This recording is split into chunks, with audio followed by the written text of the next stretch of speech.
나폴레옹이 유럽을 정복한 후에 그 기세를 몰아서 러시아까지 진격해 들어가려고 할 때였습니다. 출정 전날 그는 한 귀족 부인에게 이 전쟁에서의 승전의 확신을 가지고 자신의 계획을 자세히 설명을 했습니다. 근데 그것을 듣고 있었던 이 귀족 부인이 이렇게 이야기를 합니다.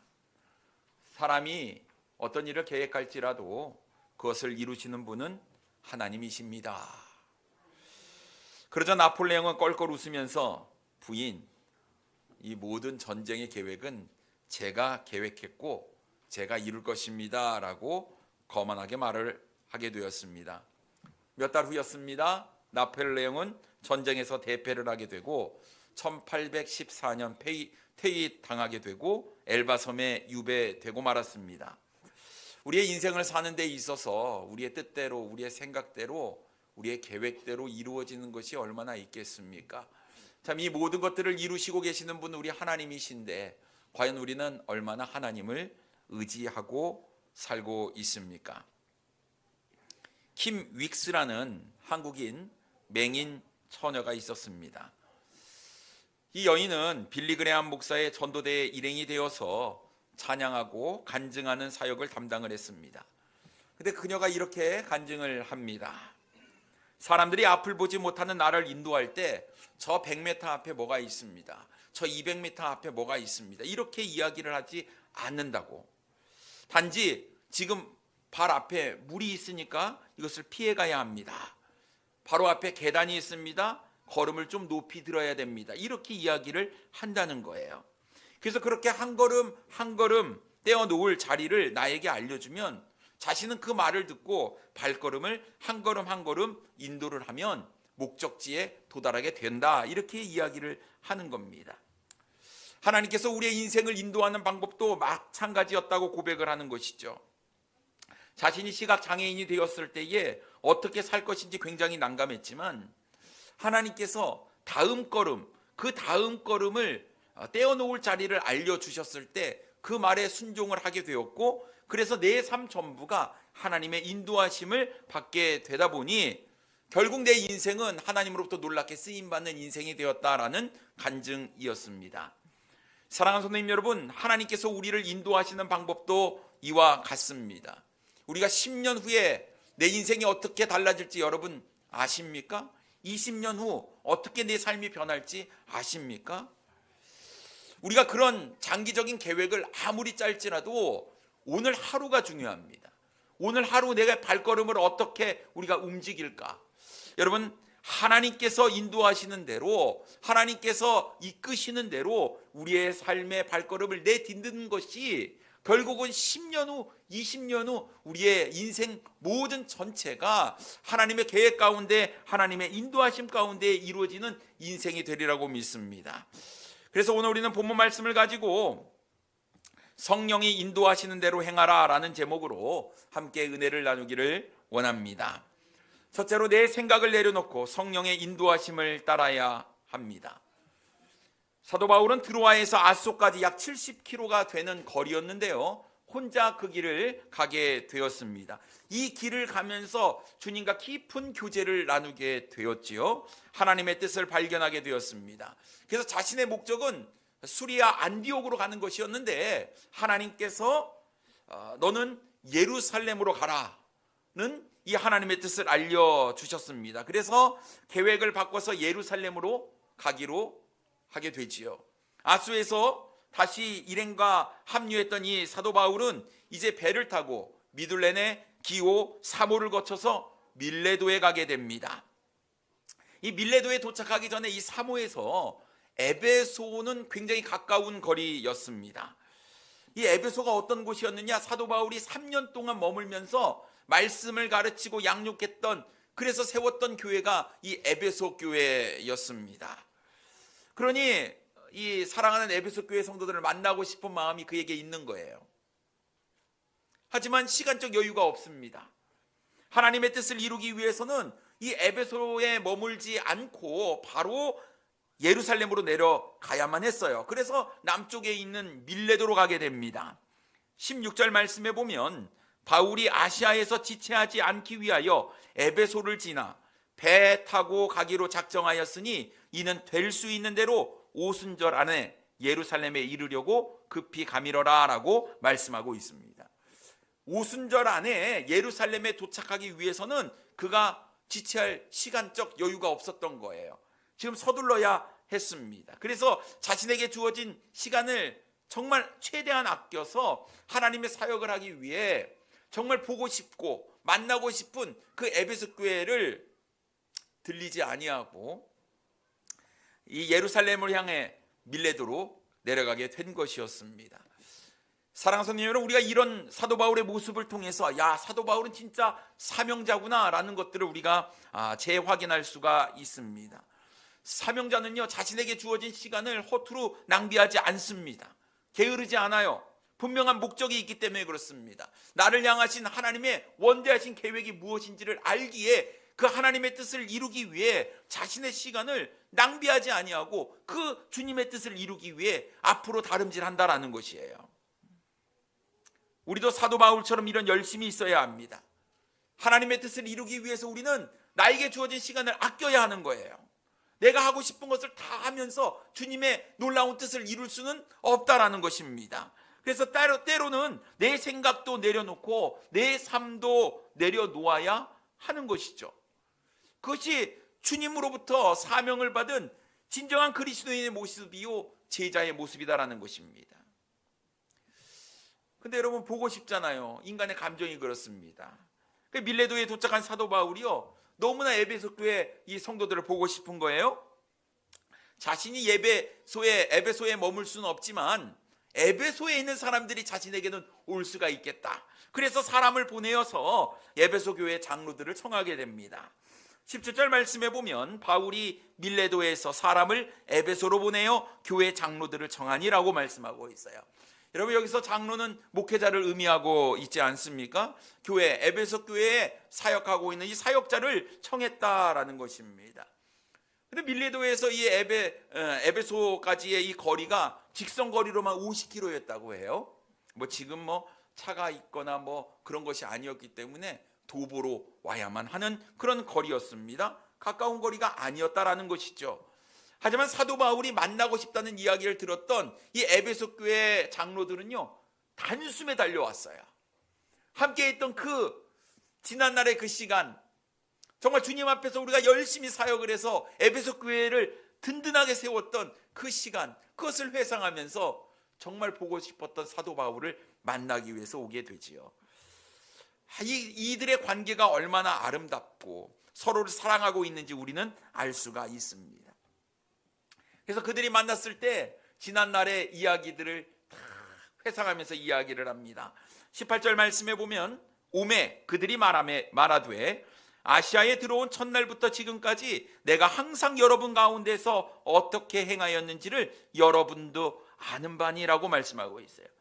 자, 우리가 함께 3년 동안 사역하면서 너희들이 내 삶을 다 보지 않았느냐? 내가 아시아에 들어온 첫날, 에베소에 들어갔던 그 첫날부터 지금까지 너희들이 내 삶을 잘 보고 있지 않았느냐? 내가 너희들 가운데 어떻게 행하였느냐? 오직 나는 주의 말씀대로 복음을 전하기 위해서 최선을 다하는 삶을 살았다라는 이야기를 하면서 너희들이 그것의 산 증인이다라고 말하고 있는 것입니다. 그러면서 19절에 이렇게 이야기합니다. 곧 모든 겸손과 눈물이며 유대인의 관계로 말미암아 당한 시험을 찾고 주를 섬긴 것과 라고 말씀하고 있습니다. 여러분, 복음이 없는 지역에 복음을 들고 갔어요? 얼마나 복음을 전하기가 힘들었겠습니까? 핍박이 있는 겁니다. 모함도 있는 거예요. 하지만 모든 것을 다 참고 주님께서 나를 부르신 그 사명을 위해서 열심히 사역을 했습니다. 날마다 힘들어서 운 적도 있어요. 또 자신을 완전히 내려놓아야 하는 것도 있었습니다. 모든 겸손과 눈물이 있었어요. 유대인들의 관계가 있었지만 이것도 다 참고 주님을 섬겼다라고 고백을 하고 있습니다. 여러분, 어려운 가운데 사도 바울은 타협하지 않았어요. 어찌하든지 순수한 복음, 진리를 모르는 사람들에게 진리를 알려주고자 하는 그 열정이 사도 바울에게 있었다라는 거예요. 20절에 그래서 그는 이렇게 고백을 합니다. 유익한 것은 무엇이든지 공중 앞에서나 각 집에서나 거리낌이 없이 여러분에게 전하여 가르치고. 분명한 복음이 있는데 이것을 사람들의 기호에 맞춰서, 기분에 맞춰서 전하지 않았다라는 거예요. 진정한 복음, 진리가 무엇인지를 사람들에게 전했다라는 사실입니다. 거리낌 없이 전했다라는 이야기는요, 내가 혹시 이 말을 했을 때 뭔가 손해를 보지 않을까, 불이익을 당하지 않을까, 해코지를 당하는 것은 아닐까, 이런 것을 신경 쓰지 않았다라는 거예요. 복음은 순수하게 전해야 된다라는 것입니다. 복음은 복음이에요. 사도 바울은 오직 하나님이 원하시는 말씀을 전했어요. 우리가 잘 알다시피 에베소는 우상의 도시였습니다. 아데미 여신을 섬겼지요. 사도 바울은 이런 에베소에서 이야기를 합니다. 사람의 손으로 만든 것은 신이 아니다.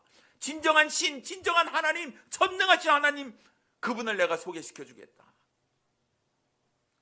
그런데 여러분, 에베소 사람들이 얼마나 이 사도 바울을 핍박했겠습니까?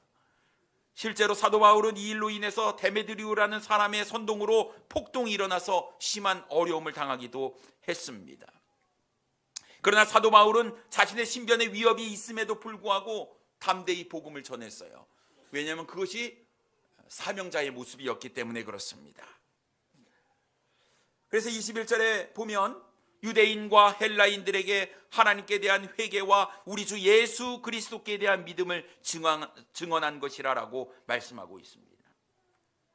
여러분, 유대인들에게 회개하고 자신들이 못 박아 죽인 예수 그리스도를 믿으라고 전하는 것은, 이것은 자살행위였습니다. 아니, 예수님을 죽였잖아요. 그런데 사도 바울 못 죽이겠습니까? 그래서 사도 바울은 목숨을 걸어야 하는 일이었다라는 것이죠.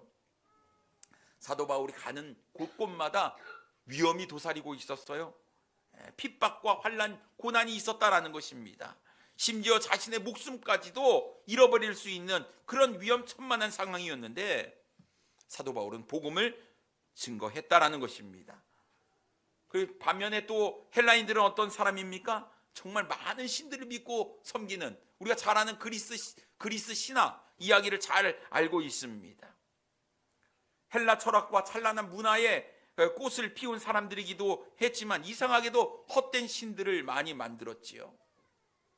그런데 온갖 신들을 믿는 그들에게 유일하신 하나님, 이 세상 모든 만물을 창조하신 하나님을 믿어라 라고 이야기하는 것은 결코 쉬운 일이 아니었습니다. 회개하라, 너희들이 잘못 믿고 있다, 너희가 틀렸다 라는 이야기 아니겠습니까? 내가 무엇인가를 열심히 믿고 있는데 누군가가 와가지고 당신 인생 잘못 살았다고, 잘못 믿고 있다고 이렇게 이야기를 한다면 기분이 당연히 나쁠 수밖에 없습니다. 자기가 믿는 것을 지금까지 평생 해왔는데 선뜻 이 복음을 받아들이기가 쉽겠습니까? 그러니 핍박이 일어나고 환난이 일어나는 것입니다. 하지만 사도 바울은 모든 환난을 참으면서 복음을 전했습니다. 그렇게 세워진 교회가 에베소 교회였어요. 자, 우리가 어렵고 힘들게 복음을 전해서 이 에베소 교회를 세웠다. 이 얘기를 지금 사도 바울이 에베소 교회 장로들을 초청을 해서 함께 그 이야기를 나누게 되었다라는 것입니다. 왜요? 왜 사도 바울이 그 먼 거리에 있는 이 에베소 교회 장로들을 청하해서 그렇게 이야기를 했을까요? 이제 앞으로 이 아시아에서 복음을 증거할 사람들이 바로 이 에베소 교회가 해야 된다. 그들에게 이 주님의 사명의 부탁을 사도 바울은 하고 있는 것이었다라는 것이에요. 주를 위해 열심히 살았다는 것으로 그치지 말고 이제는 복음을 전하는 일을 너희들이 해야 한다는 것을 알려주고 싶었다라는 것입니다. 고린도 지역에서 1년 6개월 동안 머무르면서 사도 바울이 사역할 때에도 고린도 교회 성도들에게 이렇게 고백을 했습니다. 고린도전서 11장 1절 말씀에 보면 내가 그리스도를 본받은 자 된 것 같이 너희는 나를 본받은 자가 되라. 여러분, 얼마나 멋있습니까? 야, 나는 못했으니 너는 잘해야 되지 않겠니? 여러분, 이런 말보다 내가 그리스도를 열심히 사랑했고 내가 그리스도를 위해 복음을 열심히 증언했는데 너희들도 나처럼 나를 본받아 그리스도를 위해서 네 삶을 드릴 수 있는 삶을 살아라, 이렇게 이야기하는 거 훨씬 멋지지 않습니까? 여러분, 이 세상에 듣기 좋은 말, 멋진 말을 하는 사람들은 많이 있지만 그 말처럼 삶을 그렇게 사는 사람들이 사실 많지가 않습니다.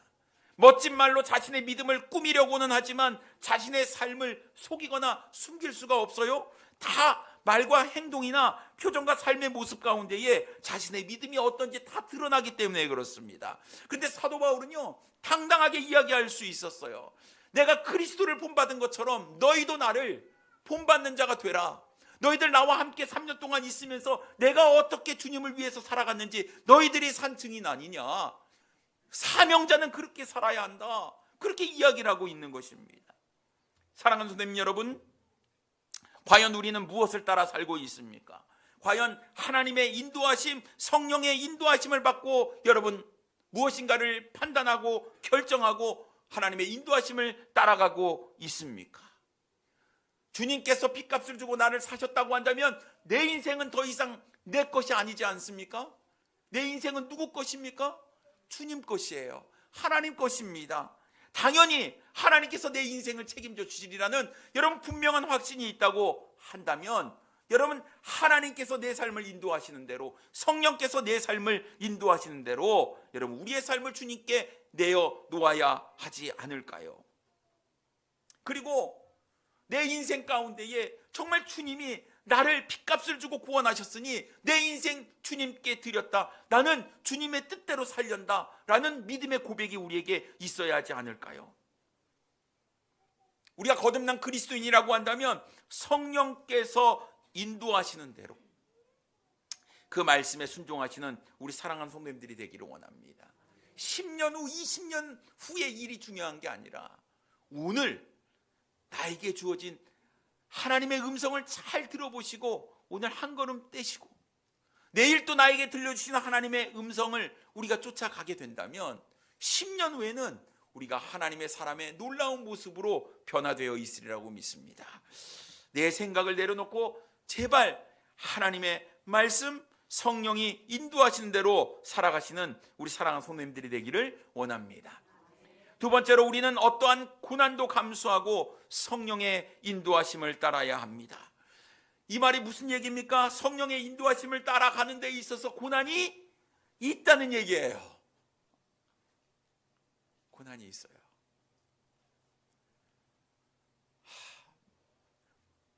만사 형통했으면 좋겠지만 여러분, 이 세상 가운데 우리가 하나님의 말씀 부여잡고 살 때 우리의 삶의 어려움이 분명히 있다라는 것입니다. 22절에 보면 보라, 이제 나는 성령에 매여 예루살렘으로 가는데 거기서 무슨 일을 당하는지 알지 못하노라 라고 말씀하고 있어요. 성령에 매여 예루살렘으로 간다라는 거예요. 이거 내 뜻이 아니다라는 것입니다. 예루살렘에 가는 것은 성령의 인도하신 가운데 가는 거예요.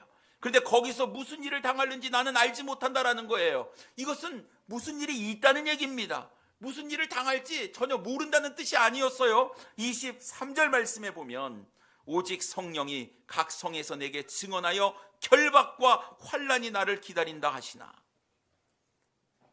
성령의 인도하심을 따라서 예루살렘으로 가는데 그곳에 결박과 환난이 나를 기다리고 있다는 거예요. 그럼에도 불구하고 사도 바울은 그 고난의 깊이가, 그 고난의 강도가 얼마나 큰지 상상할 수 없지만 나는 성령의 인도하심에 따라 성령에 매여 예루살렘으로 간다라고 이야기하는 거예요. 사랑하는 성도님 여러분, 여러분은 이 상황 가운데 어떻게 하겠습니까? 예루살렘으로 가시겠습니까? 아니면 성령께서 환난이 있다고 말씀해 주셨으니 환난을 피해서 나는 좀 예루살렘에 가지 않겠다, 아니면 조금 기다렸다가 예루살렘에 가겠다. 우리는 여러 가지 생각을 할 수 있을 것 같습니다. 분명히 예루살렘으로 가는 것은 하나님의 뜻인데 지금 가지 않아도 나중에 가면 되지 않겠느냐, 이렇게 생각을 할 수도 있을 것 같습니다. 그러면서 자기 합리화를 하지요. 왜 하나님께서 결박과 환난이 있다고 얘기해 주셨을까? 이것은 나의 안위를 위해서야. 그러니까 지금 안 가도 돼. 하나님께서 피하라고 알려주신 것 아니야? 여러분, 이렇게 우리가 생각을 할 수가 있을 것 같아요. 성령께서 미리 알려주신 것, 예루살렘은 지금 위험하니 분명히 나에게 피하라고 얘기해 주셨을 거야 라고 생각을 하는 겁니다. 그런데 여러분, 우리가 잘 알다시피 오순절 안에 지금 예루살렘에 가야만 했잖아요, 사도 바울이. 그래서 가는 겁니다. 여러분, 환란이 있다는 것을 알면서 가는 거 너무나 힘든 일이에요. 너무나 힘듭니다. 고난이 있어요. 있다는 걸 알아요. 그런데 그 길로 들어가는 것이 정말 어렵다라는 것이죠. 중학교 때 생물 선생님에게 우리 반 전체가 엉덩이 회초리로 3대씩 맞은 적이 있었습니다. 만우절날 선생님께 거짓말해갖고 선생님이 화나셔서 이제 회초리를 들었는데요. 제가 이제 60명 중에 48번이었습니다. 매도 일찍 맞는 게 낫습니다. 선생님이 이제 때리는데 번호가 이렇게 다가오잖아요. 처음에는 뭐 48번이니까 언제 오겠나 했는데 이게 막 다가오는 거예요. 심장이 막 터질 것 같습니다. 이 공포감이 엄청 나는 거예요. 한 30명 때렸던 선생님이 이제 지치셨어요. 그래, 이제 좀 천천히 때리시겠다 이런 생각을 했는데 웬걸요? 겉옷을 막 벗으시더니 와이셔츠를 걷으시고 더 열심히 때리시는 거예요. 차라리 빨리 맞는 게 속이 편합니다. 뭔지도 모르는데 이게 맞는 이 순서가 다가오는 이 공포감이 엄청난 거예요. 여러분, 예수님께서 완전한 인간으로 이 땅에 오셨어요. 그리고 사명자의 길을 갑니다. 하나님께서 주신 사명을 우리 예수님께서 이루시고 가는 거예요. 이제 마지막 때가 왔습니다. 이제 십자가에 못 박혀 돌아가셔야 될 때예요. 그런데 그 십자가의 고난이 얼마나 큰지, 그 죽음의 고통이 얼마나 큰지 우리 주님께서 아시는 거예요. 그래서 어떡합니까? 새벽에 밤새도록 겟세마네 동산에서 피땀 흘리는 그런 아주 치열한 기도를 드리잖아요. 아는 거예요. 그 고통이 얼마나 참을 수 없는 고통인지 아는 거예요. 그래서 밤새도록 기도하신 예수님께서 결국은 어떻게 합니까? 나의 원대로 마시옵고 아버지의 원대로 되기를 원합니다. 자신을 내려놓잖아요. 그리고 그 십자가의 길을 가시잖아요. 우리가 잘 아는 대로 그 다음 예수님은 십자가에 가는 그 길, 제사장이 보낸 군인들에게 잡혀가지고 모욕과 멸시 다 받으시잖아요. 그렇게 채찍질 당하시고 그 십자가를 메고 골고다 언덕길을 올라가시면서 모진 고통, 얼마나 힘들었는지요. 예수님은 그 언덕길을 올라가시지도 못했어요. 그럼에도 불구하고 자신에게 주어진 그 고난이 어떤 것인지 알면서도 하나님의 뜻을 이루기 위해서 우리 예수님도 순종을 했고, 오늘 사도 바울도 알지만 그것이 하나님의 뜻이기에 가는 겁니다. 그러면서 사도 바울은 멋진 믿음의 고백을 하지요. 24절입니다. 우리 다 같이 한번 읽어보겠어요. 시작. 내가 달려갈 길과 주 예수께 받은 사명 곧 하나님의 은혜의 복음을 증언하는 일을 마치려 하면은 나의 생명조차 조금도 귀한 것으로 여기지 아니하노라. 아멘. 사도 바울은 자신이 왜 그 길을 가야 하는지 그 이유를 분명히 알고 있었어요. 그것은 내가 주 예수님으로부터 받은 사명이다라는 거예요. 하나님의 은혜의 복음을 증언하는 일을 내가 마쳐야 한다라는 거예요. 그러기 위해서는 내 생명 조금도 귀한 것으로 여기지 않는다, 이런 믿음의 고백을 선포하게 되었습니다. 내가 잡혀도, 내가 매를 맞아도, 내가 결박을 당해도, 내가 환난을 당해도 주님께서 주신 사명을 위해서라면 내 생명도 내어놓겠다라는 것이에요. 이것이 정말 사명자의 모습이 아니겠습니까? 그래서 나가는 겁니다. 그래서 가는 거예요. 사랑하는 성도님 여러분, 올해는 우리가 구령의 열매를 맺는 해로 우리가 정했습니다. 이제 3월달이 되었네요. 어느덧 시간이 너무 빠르게 지나가는 것 같습니다. 여러분, 과연 그동안 복음의 씨앗을 뿌려 보셨습니까? 내가 복음을 전하며 욕을 먹을 줄 아는데, 비난을 받을 줄 아는데, 그럼에도 불구하고 우리가 그 일을 해야 되는 것 아니겠습니까? 복음 전파를 위해서는 자신의 생명조차 조금도 귀한 것으로 여기지 않는 이 사도 바울과 같은 이런 믿음만 있다고 한다면 우리는 이미 나가서 복음을 전했을 것입니다. 그런데 왜요? 우리는 자기 합리화에 빠지고 있는 것 아닙니까? 성령께서 환란이 있다고 알려주시니까 지금은 아니야, 지금은 때가 아니야. 주님께서 말씀하시길 때를 얻든지 못 얻든지 우리는 복음을 전해야 된다고 말씀하고 있습니다. 사도 바울은 마음을 정했어요. 나는 예루살렘으로 가겠다. 결박과 환란이 있을지라도. 그런데요, 변수가 생겼어요. 사람들이 와가지고 자꾸 말리는 거예요. 뭐라고 말리느냐? 이 사도 바울이 두로에 이르렀을 때 성령의 감동하심을 받은 제자들이요, 예루살렘에 가지 말라고 이야기하는 거예요. 사도행전 21장 4절 말씀에 보면 제자들을 찾아 거기서 이래를 머물더니 그 제자들이 성령의 감동으로 바울더러 예루살렘에 들어가지 말라 하더라라는 거예요. 누가요? 제자들이 어떻게 말합니까? 성령의 감동으로. 성령께서 말씀하시길 예루살렘에 들어가면 고난이 있으니 들어가지 마십시오. 그뿐만이 아니었습니다. 유대에서 온 선지자 아가보도 사도 바울이 예루살렘에 들어가면 결박을 당할 것이라고 가지 말라고 이야기를 하는 거예요. 21장 10절과 11절 말씀에 보면 여러 날 머물러 있더니 아가보라 하는 한 선지자가 유대로부터 내려와 우리에게 와서 바울의 띠를 가져다가 자기 수족을 잡아매고 말하기를 성령이 말씀하시되 예루살렘에서 유대인들이 이같이 이 띠 임자를 결박하여 이방인의 손에 넘겨주리라 하거늘 이라고 이야기하고 있습니다. 핍박이 있는데 왜 가냐라는 거예요. 가지 말라는 겁니다.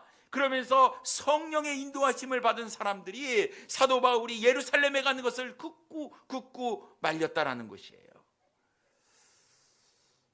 이 정도 되면 이제 갈팡질팡하지 않겠습니까? 분명히 자신에게도 성령께서 예루살렘에 가라고 말씀하셨는데 다른 성령의 인도하심을 받는 사람들은요, 가지 말라고 하는 거예요. 여러분 어떻게 하시겠습니까? 예루살렘에 뭐가 있다고요?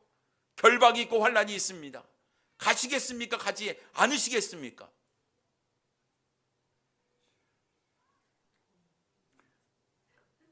무엇이 옳은 것일까요? 어떻게 하는 것이 좋을까요? 이거 하나님의 말씀 우리가 어떻게 이해를 해야 될까요? 여러분, 분명한 말씀은 하나님의 말씀은 코에 걸면 코걸이, 귀에 걸면 귀걸이, 이런 말씀이 아니라는 거예요. 분명한 하나님의 의도와 목적이 있다라는 것입니다. 그래서 여러분, 여기서 우리가 팩트, 이 사실을 체크해야 하는 것이죠. 사도 바울은 성령의 인도하심을 받아 예루살렘에 가야 한다고 하고, 다른 사람들은 성령께서 환란이 있다고 하니 예루살렘에 가지 말라고 했습니다. 여러분, 누구의 말이 맞는 것일까요? 과연 어떻게 하는 것이 옳은 것일까요? 여러분, 사실은 둘 다 말은 맞습니다.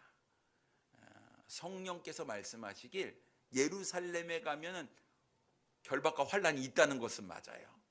그 다음에 선택은 내가 하는 것입니다. 극구 말리는 사람은요, 사도 바울의 안위를 걱정하는 사람들이었어요. 그런데 사도 바울은 자신의 안위보다 하나님의 뜻이 더 중요하거든요. 그래서 자신은 가겠다는 것입니다. 알지만 가겠다는 거예요. 성령께서 주시는 말씀은 예루살렘에 가면 결박과 환란이 있다는 것, 거기까지였습니다. 이제는 내 선택이에요. 사도 바울은 자신의 뜻을 굽히지 않았습니다. 그래서 이렇게 그들에게 이야기를 합니다. 사도행전 21장 13절 말씀에 보면 바울이 대답하되 여러분이 어찌하여 울어 내 마음을 상하게 하느냐? 나는 주 예수의 이름을 위하여 결박당할 뿐 아니라 예루살렘에서 죽을 것도 각오하였노라 하니 라고 말씀하고 있어요. 나의 안위는 걱정하지 않겠다라는 거예요. 하나님의 뜻이면 나는 목숨도 걸 자신이 있다. 그것이 사도 바울의 고백이었습니다. 여러분, 이 세상에서 가장 무서운 사람이 어떤 사람인 줄 아십니까? 죽기 살기로 하는 사람입니다. 죽을 각오로 하는 사람이에요. 제일 무섭습니다. 여러분, 세상이 왜 우리를 두려워하지 않는 줄 아십니까? 죽을 각오로 하지 않기 때문에 그래요. 죽기 살기로 하지 않기 때문에 그렇습니다. 그저 나의 유익을 위해서, 나의 재미를 위해서 우리가 적당히 예수님을 믿는 것은 진정한 사명자의 모습은 아니다라는 것이죠. 사랑하는 선생님 여러분, 우리는 사도 바울처럼 하나님의 뜻을 위해서 우리의 생명도 내어놓을 수 있어야 합니다. 그래야지 삶의 열매가 있어요. 구령의 열매가 있습니다. 내 삶의 성령의 열매가 맺혀지는 거예요. 적당히 하는 것으로는 결코 우리는 하나님의 마음을 기쁘게 할 수 없다라는 것입니다.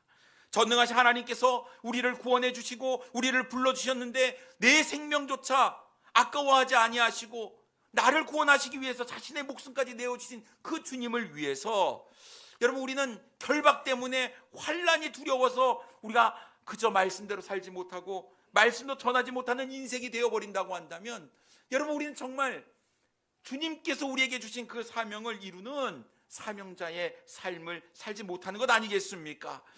여러분, 우리가 너무 주님을 생각하기보다는 너무나 내 자신을 생각하며 살아가는 것은 아닌지요? 말로는 주님을 사랑한다고 이야기를 하지만 실제로 내 삶은 주님에게 포커스가 맞춰져 있지 않다라는 것이지요.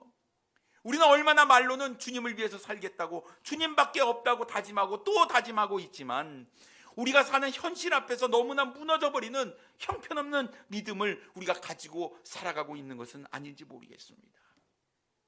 사도 바울은 끝까지 사명을 완수하기 위해 자신의 결단을 굽히지 않습니다. 본문 25절 말씀에 보면, 보라, 내가 여러분 중에 왕래하며 하나님의 나라를 전파하였으나 이제는 여러분이 다 내 얼굴을 다시 보지 못할 줄 아노라. 이것은 뭡니까? 순교의 각오를 하고 있다는 것 아니겠습니까? 자신의 죽음을 예견하고 있다는 것이에요. 그러니 나는 다시 아시아, 이 에베소에 돌아오지 못하게 될 것이니 내가 지금까지 3년 동안 너희들과 함께 지내면서 그리스도를 본받아 복음을 증거했던 것처럼 이제 너희가 그 일을 해야 한다라고 사도 바울은 에베소 교회 장로들을 초청해서 이야기하고 있는 것입니다. 사명자는요, 자신이 받은 사명에 목숨을 걸 각오가 있어야 합니다. 사명자의 길이 결코 쉬운 길은 아니에요. 하지만 사명자는요, 지체 말고 그 길을 가야 합니다. 쉬지 말고 가야 하는 겁니다. 대충 가서는 안 되는 거예요. 이 길을 회피해서도 안 되는 겁니다. 열심히 달려가야 하는 것입니다.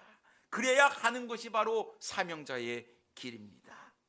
우리가 받은 사명이 무엇입니까? 하나님의 은혜의 복음을 증언하는 일이에요. 사도행전 1장 8절 말씀에 보면, 오직 성령이 너희에게 임하시면 너희가 권능을 받고 예루살렘과 온 유대와 사마리아와 땅끝까지 이르러 내 증인이 되리라 하시니라 말씀하고 있습니다. 여러분, 우리의 사명이 있어요. 성령께서 우리에게 이미 임하셨고 내 안에 성령께서 계시고 성령께서 우리에게 말씀하시는 것은 내 삶을 통해서 우리가 복음을 증거하는 삶을 살아야 된다라고 말씀하고 있는 것입니다. 여러분, 이제 주님의 뜻이 무엇인지 분명히 우리에게 주어졌습니다. 사명대로 살아야 하는 거예요. 사명대로 살지 않는 사람, 사명을 잃어버린 사람은 사실 필요 없는 존재입니다. 내가 시계가 있습니다. 근데 여러분, 고장난 시계를 차고 있는 사람이 어디 있겠습니까? 고장난 시계는 더 이상 가치가 없는 거예요. 고쳐서 써야 되는 것 아니겠습니까? 여러분, 사명을 잃어버린 사람 무슨 쓸모가 있겠습니까? 여러분, 우리가 사명을 잘 감당해야 하는 겁니다. 사도 바울이 사명을 이루기 위해 자신의 생명을 조금도 귀한 것으로 여기지 않은 것처럼, 예수님께서 자신의 사명을 이루기 위해 자신의 생명을 아낌없이 우리를 위해 내어 주셨던 것처럼 우리도 주님과 사도 바울의 뒤를 따라가야 하는 것입니다.